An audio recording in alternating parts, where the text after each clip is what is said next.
leadership is one of those things that you have to do all the time.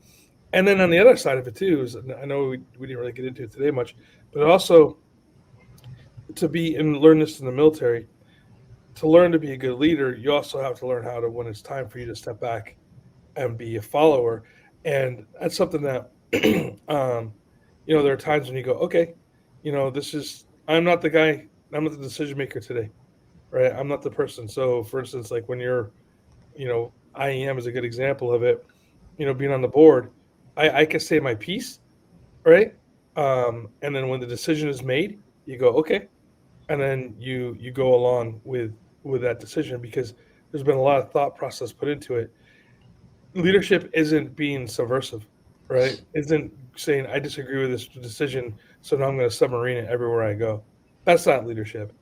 That's disruptive, and there's ways to get, if there's a decision that was made that was something you disagree with, there's ways to bring it back up and to make change, but it's not by undermining. So if Dan and I are talking and we make a decision and Dan's the guy in charge today, I'm not going to start submarining Dan. That's not leadership at all. That is toxic. That's a It's far toxic from, yeah, trait. that's far from leadership.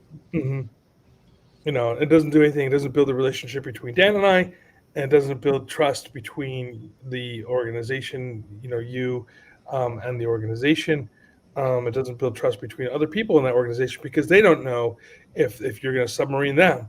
You know, so if we make a decision, Dan's the guy in charge, and he says this is what's going to be. I'm like, I might not agree with him, but I'm going to say, okay, this is the decision that we're making. I'm going to support you 100%.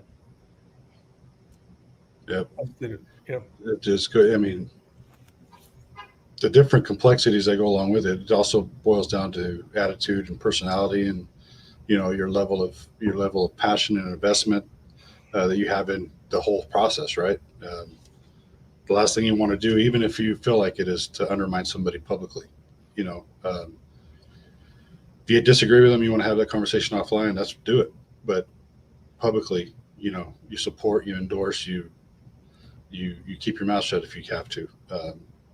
That's leadership. Sometimes saying nothing is like the best part of absolutely. support you can actually provide somebody.